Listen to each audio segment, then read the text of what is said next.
Bonjour, je m'appelle Guy Van den Broek et je présente ma famille.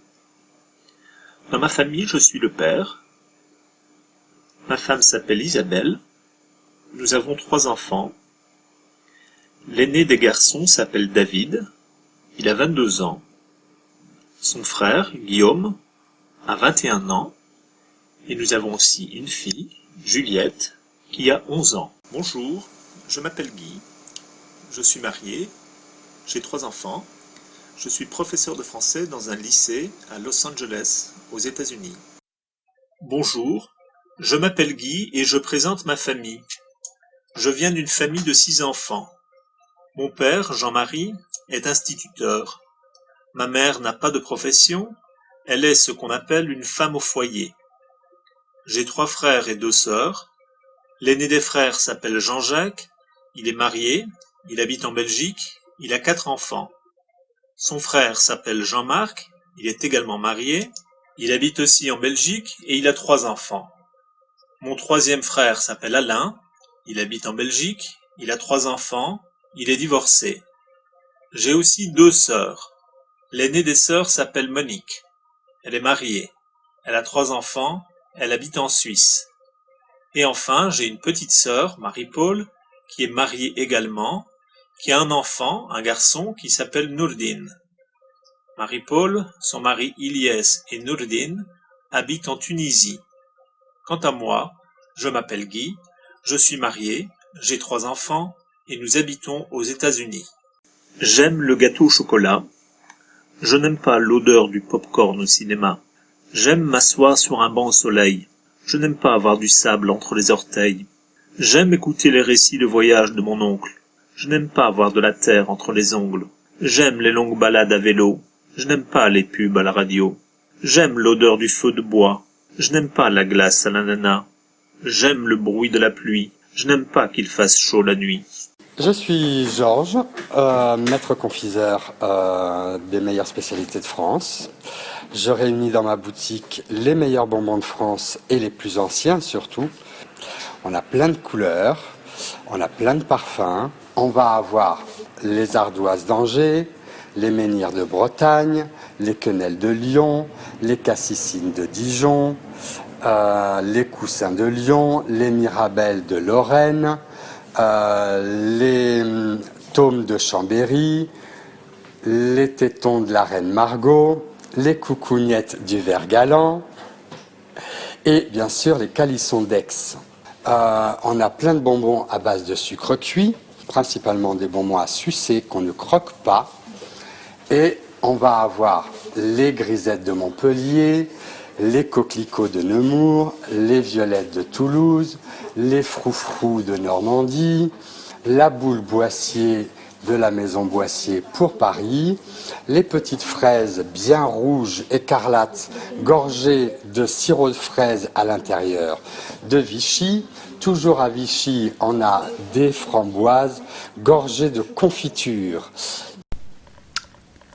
Bonjour, je m'appelle Frédéric, j'ai 30 ans, j'habite à 20 km de Paris où je travaille comme chimiste. Je vais vous parler un peu de ma famille. Mon père est originaire d'Auvergne, qui est une région située au centre de la France. C'est une région montagneuse et agricole où il fait plutôt froid l'hiver. Ma mère, elle, est originaire d'une petite île tropicale qu'on appelle la Guadeloupe, qui est située dans les Antilles françaises. Donc c'est une île où il fait chaud toute l'année et où c'est ensoleillé toute l'année. Le fait d'avoir des parents aussi différents fait que j'ai une famille très différente. C'est quelque chose de très amusant. Et je pense que ça m'apporte une grande ouverture d'esprit et je voudrais changer de famille pour rien au monde. Je m'appelle Frédéric, j'ai 42 ans, j'habite à Lyon, je suis pacsé avec un homme. Nous habitons un vieil appartement dans le centre de la ville. Au niveau des hobbies, je n'ai pas tellement le temps de chanter parce que je suis très pris par une association.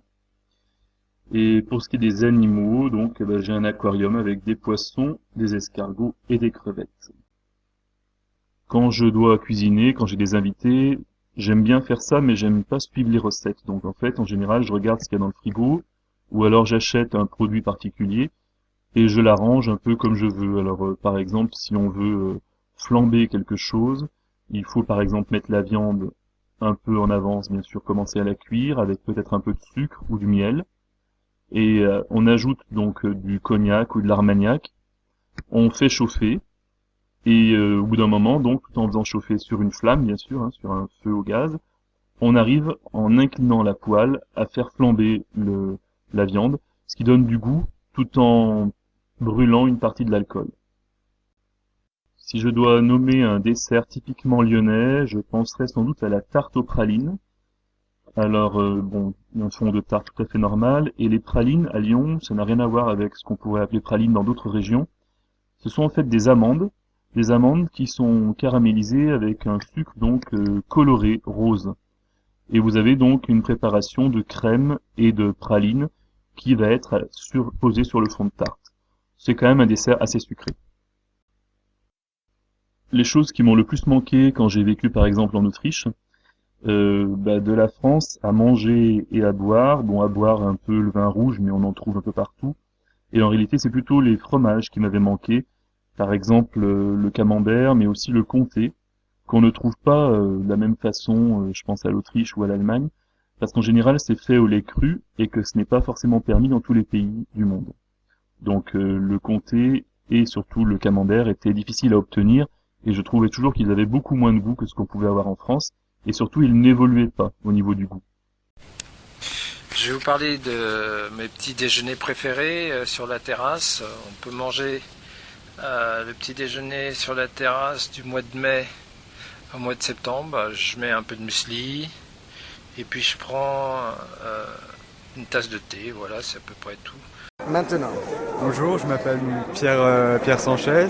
Alors donc oui, en cours, on n'utilise vraiment pas beaucoup donc les ordinateurs, mais chez moi, j'utilise donc beaucoup l'ordinateur, donc Facebook, tout ce qui est donc Internet. À l'école, donc on a 3 heures de langue, donc ce qui est vrai, c'est vraiment pas beaucoup, mais grâce aux échanges, oui, on apprend beaucoup plus, quoi. Ça c'est sûr, oui. Je parle un peu avec des personnes étrangères grâce à Facebook, donc oui, j'apprends tous les jours un peu quand même. Ouais. Voilà. Merci. Bonjour, je me présente, je m'appelle Bruno, je suis prof d'anglais, j'ai 45 ans, je suis marié, j'ai une femme, 2 enfants, un petit garçon qui s'appelle Elliot qui a 10 ans et une grande fille qui a 13 ans qui s'appelle Emma qui est en 3e.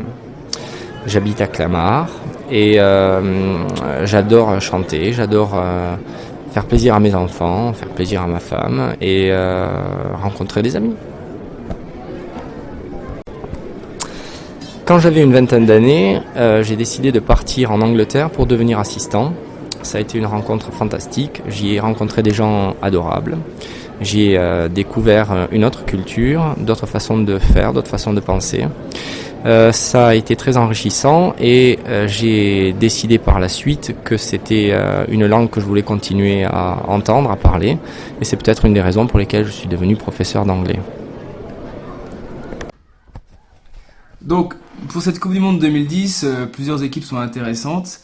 Tout d'abord, l'Argentine, puisque l'Argentine est une équipe qui peut compter sur certains joueurs d'exception, comme par exemple Lionel Messi, qui est le meilleur joueur du monde et qui peut faire la différence sur une action.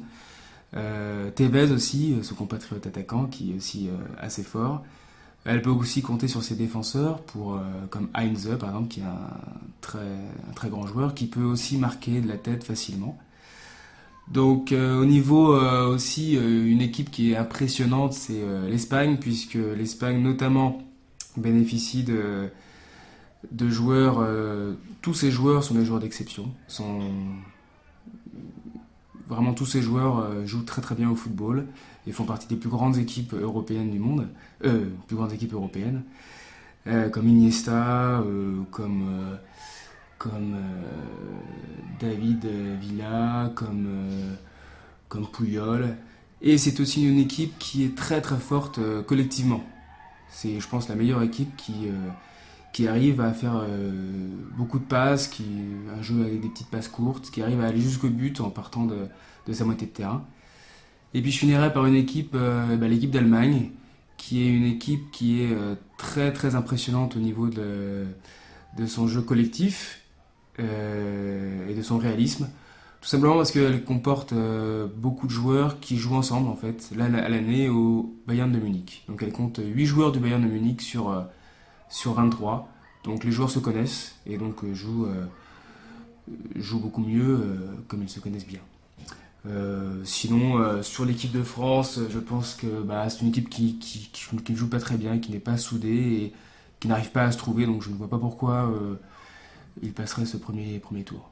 Je m'appelle Thomas, j'habite à Montpellier, j'ai 20 ans, je suis étudiant et je travaille au McDo à côté pour gagner un peu des sous. Donc je travaille 25 heures par semaine. Je suis payé au SMIC, donc ça me fait à peu près 700 € par mois. Là-bas, j'y fais les sandwichs, et des fois aussi la caisse, l'accueil des clients, l'encaissement, tout ça. Je travaille là-bas depuis 3 mois et je pense que je resterai encore un mois ou deux jusqu'à l'été. Après, j'arrêterai parce que c'est quand même assez difficile comme travail et que après j'aurai plus le temps de toute façon à la rentrée vu que je compte consacrer mon temps à mes études. Alors mes loisirs sont le basket où je joue en club. J'ai 2 entraînements par semaine qui durent 1h30 et des matchs week-end. Sinon, je fais du sport beaucoup avec mes amis aussi, que ce soit du football, du volley, parce qu'on a la plage pas loin, donc on fait des beach volley, plein de choses, quoi. Et les sorties. Alors, au niveau de mes études, j'ai eu un DUT informatique l'année dernière, donc c'est un bac+2. Malheureusement, après le stage, je me suis rendu compte que c'était pas trop une branche qui me plaisait. Et donc, là, au niveau de mes études, je vais bifurquer, je vais partir vers le commerce. Donc, je sais pas l'année prochaine si je vais plutôt faire une licence en fac ou une école privée supérieure de commerce. Je m'appelle Simon, j'ai 18 ans, voilà. Je suis en institut d'études politiques et j'adore le rugby et je voudrais devenir journaliste plus tard. C'est pourquoi je pars cet été en Équateur pour travailler sur la radio sur le thème de la démocratie participative. C'est pourquoi je passe mes journées à apprendre de l'espagnol. Voilà. Je suis parti en vacances une semaine à Pornic. Nous avons visité quelques monuments historiques. Puis nous avons fait aussi de la pêche aux huîtres sauvages que j'ai préparé avec un beurre blanc au four. On s'est vraiment régalé. Puis après nous sommes redescendus dans le sud de la France, du côté de Narbonne. Là où j'ai eu la chance de voir la maison natale de Charles Trenet, qui m'a beaucoup plu car je l'ai connu. Ensuite nous avons fait quelques excursions, notamment à Collioure, Valras et Carcassonne. Un monument très ancien, notamment les plus grands remparts d'Europe. Voilà, je suis très satisfait de mes vacances, où il a fait très chaud, 30 degrés de moyenne. Vraiment, cette année, on a eu de la chance. Entouré de vignes, car nous étions en pleine vendange. Vraiment super, car je n'avais jamais vu autant de raisins de ma vie, malgré que je ne bois plus de vin. Voilà, c'était super les vacances. À l'année prochaine! Bonjour, je m'appelle Jérôme, je suis français, mais j'habite à l'étranger, en Italie. Je travaille à Milan, dans le nord de l'Italie. Ma femme est italienne. Nous avons une fille qui a les 2 nationalités, italienne et française. J'aime vivre en Italie. Les Italiens sont sympas, ils sont chaleureux, ironiques et ils aiment beaucoup parler. La cuisine me plaît beaucoup. J'aime les pâtes, bien sûr, mais on peut déguster beaucoup d'autres choses. La gastronomie locale est très riche.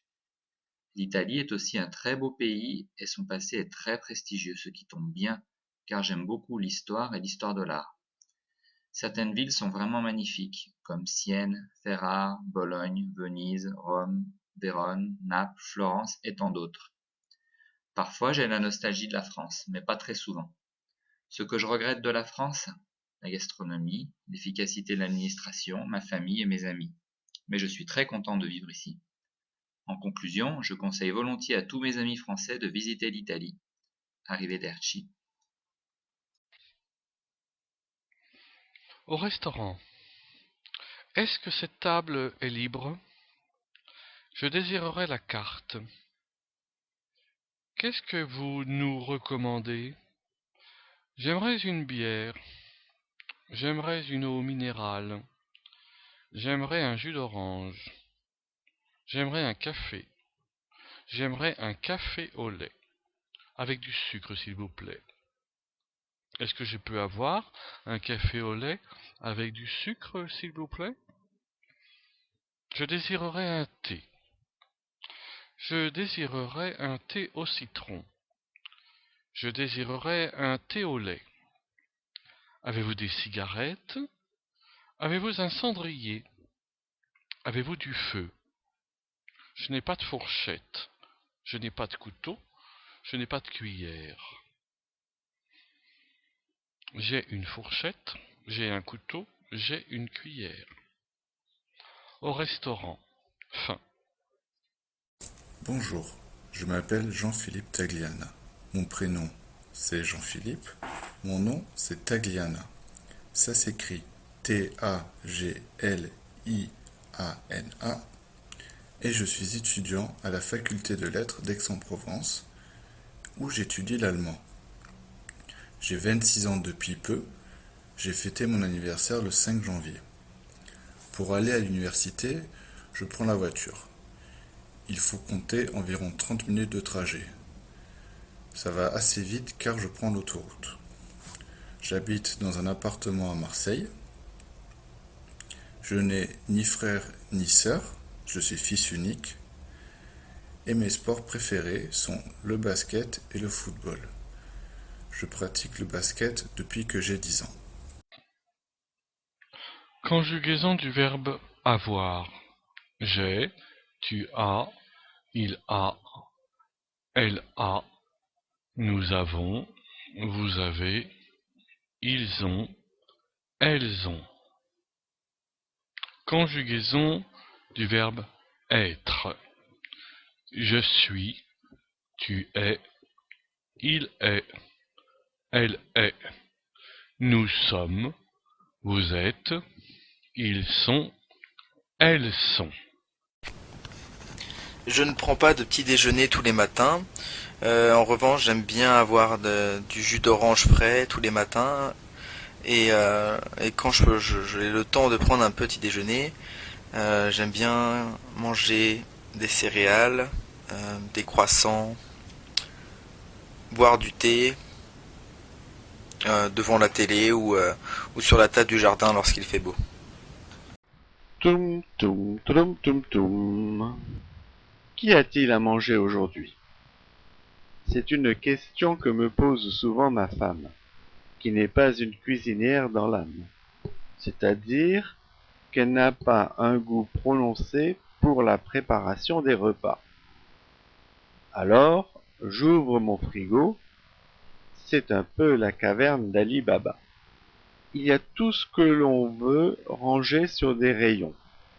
Des boissons, comme de la bière, des jus de fruits, du lait. Il y a parfois du champagne, mais il n'y a pas d'eau. Je bois de l'eau minérale, jamais froide. Je préfère l'eau gazeuse à l'eau plate. Il n'y a jamais de vin, car je n'aime que le vin rouge, et seul le vin blanc peut être mis au frigo. Question nourriture, il y a de tout. Du beurre, du fromage, de la confiture, de la viande, des légumes, des fruits. Il n'y a jamais de produits congelés, car ceux-ci sont plutôt conservés au congélateur pour les garder plus froids, plus longtemps, souvent sur plusieurs semaines. Voilà, j'ai une passion qui m'a pris très jeune. Je collectionne les chapeaux militaires anciens. c'est-à-dire les coiffures militaires plutôt françaises. Et tout a commencé très jeune, à l'âge de 8 ans, alors que ma mère, qui fréquentait les antiquaires, qui cherchait des meubles anciens chez les antiquaires, m'a ramené un képi sans valeur, bien abîmé, pour lequel j'ai eu beaucoup d'attirance, voilà, et de là est parti l'achat d'un deuxième chapeau, d'un troisième chapeau, mais avec très peu d'argent, étant donné mon jeune âge.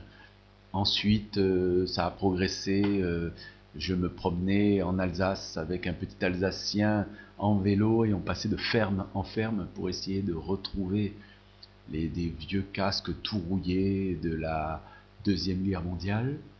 Donc ma collection était faite de vieux képis usés, de vieux casques rouillés. Et au fil des ans, progressant, j'ai affiné ma collection. Et ma collection est devenue de plus en plus fine. Et j'ai pu remonter dans le temps. C'est-à-dire que maintenant, la plupart de mes coiffures sont des coiffures datant du 19e. Donc de 1900 à 1800. Jusqu'à Napoléon Ier. Voilà. Une de mes plus belles pièces, c'est un bicorne de l'armée napoléonienne, Napoléon Ier, datant de 1805, trouvé par hasard sur des puces pour une somme ridicule de 25 €. Voilà. Une de mes plus belles pièces, c'est un bicorne de l'armée napoléonienne, Napoléon Ier, datant de 1805, trouvé par hasard sur des puces pour une somme ridicule de 25 €. Et je pensais pendant quelques années avoir acheté une reproduction venant certainement d'un théâtre et qui datait de 1900. J'ai pensé ça jusqu'au jour où je suis tombé sur quelqu'un qui connaissait, qui était très professionnel et qui m'a dit que j'avais trouvé là une pièce exceptionnelle et originale. Et cette même pièce s'était vendue 4000 € dans les salles des ventes les plus prestigieuses de France. Voilà. Donc maintenant, il y a 20, 30 ans, on trouvait facilement chez des antiquaires, sur des marchés aux puces, mais maintenant ça devient de plus en plus difficile, de plus en plus rare. Donc il reste l'internet et entre autres eBay, sur lequel on peut acheter des coiffures, mais ce n'est plus la même chose, c'est pas vraiment facile à trouver, mais on peut choisir. Alors qu'autrefois, il fallait chercher, souvent pour rien. Voilà. Mais la différence, c'est que maintenant, on achète les coiffures assez chères. Mais bon, étant donné mon âge, 47 ans, depuis, je travaille et je peux affiner ma collection avec des coiffures, des couvre-chefs, comme on peut dire, plus rares, plus chères, mais qui complètent une très belle collection. J'ai une grande famille, près de 35 cousins. Nous commençons par mes parents. Mon papa a 80 ans, ma maman a 70 ans. J'ai 2 sœurs, 2 frères. Donc une première sœur, Marie, une deuxième sœur, Jeanne, un premier frère, Étienne, et un dernier frère, Henri. Et donc voilà, nous avons aussi, qui ont chacun des enfants. Henri a 2 enfants, Marie a 4 enfants, Jeanne a 4 enfants, et Étienne a 2 enfants. Voilà. Des cousins, énormément de cousins, étant donné que mon père avait 10 frères et sœurs, donc j'ai près de 35 cousins, ce qui fait une grande famille et beaucoup de fêtes de famille. J'en ai un peu partout en France, j'en ai sur Paris, j'en ai en Alsace, j'en ai dans le Vaucluse, vers Avignon, j'en ai vers le nord de la France, c'est-à-dire vers la Manche, à Calais. voilà, un peu éparpillés, d'autres vers Bordeaux, Niort, voilà, une grande famille, et nous faisons souvent de grandes réunions de famille. Bonjour, j'habite une grande maison, une maison dans le nord de Montpellier, une maison accrochée sur le bord d'une colline. En rentrant, nous avons une entrée avec son bureau, à droite un garage dans lequel je mets une vieille voiture, une Jeep, et je monte 3 marches, enfin je monte un étage auquel il y a 3 chambres, une salle de bain. En redescendant sur mon palier, je me permets de redescendre pour retrouver un séjour, une cuisine, un cellier, un WC. Et je descends encore un étage où je peux trouver 2 chambres, dont une qui sert de salon télé et une qui sert d'endroit où je entrepose une collection de chapeaux de vieilles coiffures militaires, de vieux chapeaux militaires du 19e siècle. Voilà, j'ai un jardin bien, malgré le sud, bien arboré, de grands pins, une pelouse rare, à cause du manque d'eau. Ma maison est exposée plein sud, donc le soleil envahit les pièces. Bonjour, mon nom est Henri, j'habite Montpellier, j'ai 48 ans, je suis divorcé avec 2 petits-enfants merveilleux, une petite fille de 10 ans du nom de Anna et un petit garçon de 7 ans du nom de Nicolas. Voilà. Je vis donc à Montpellier, dans le sud de la France. Je suis commercial, représentant. Voilà, je passe mes journées en voiture sur les bords de la route et je vends de l'outillage auprès d'artisans, serruriers, métalliers, menuisiers. Voilà, de l'outillage qui sert à couper le bois ou le métal. Voilà. J'ai rencontré il y a quelque temps un groupe d'amis qui sont italiens, des vrais Italiens, qui ont monté dans ma ville de Montpellier un club pour la Vespa, une petite moto que vous devez connaître, qui est une marque très connue donc en Italie, car italienne. Voilà, et rencontrant ces gens, ils m'ont invité dans leur club, et voyant ces petites machines amusantes, d'abord, sortant avec eux, je me faisais promener de droite et gauche, mais rapidement, j'eus envie de me procurer un de ces petits engins. Donc après plusieurs recherches dans divers annonces, internet, sites, j'ai fini par trouver un PX 125 de 1992, rouge, avec 2 selles et un petit quadrillage blanc qui lui donne un air très sympa. Depuis, nous nous rencontrons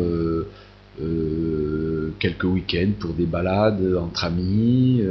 Tous les mercredis soirs, nous donnons rendez-vous au garage où nous pouvons échanger nos impressions, les nouvelles petites pièces que nous avons trouvées, la recherche d'une pièce qui manque à la Vespa, ou alors encore un réglage sur un moteur afin que notre Vespa soit les plus jolies.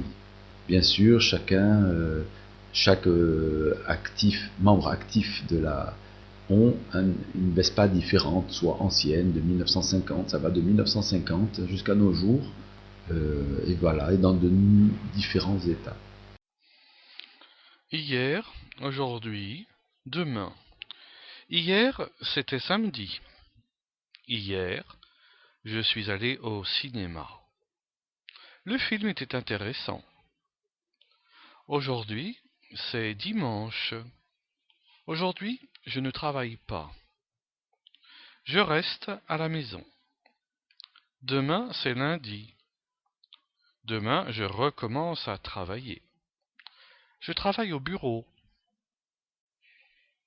Les chiffres. Je compte.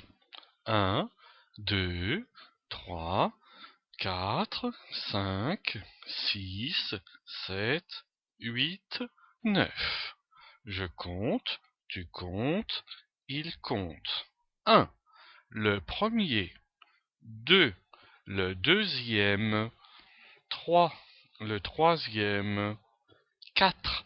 Le quatrième. 5. Le cinquième. 6. Le sixième. 7. Le septième. 8. Le huitième. 9. Le neuvième. 10. Le dixième. 11. Le onzième.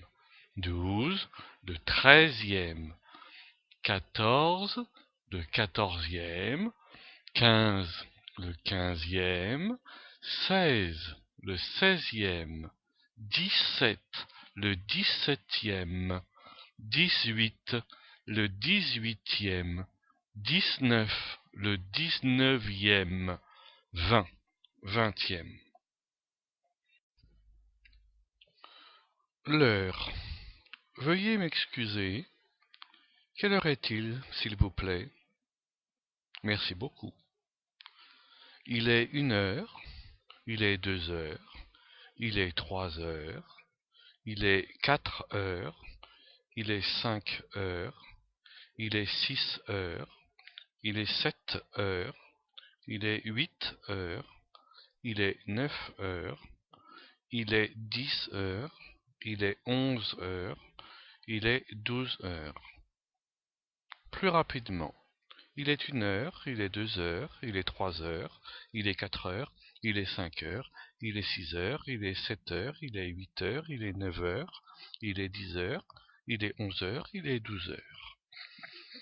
Si c'est l'après-midi, vous avez la possibilité de dire il est 1 heure ou bien il est 1 heure de l'après-midi ou il est 13 heures.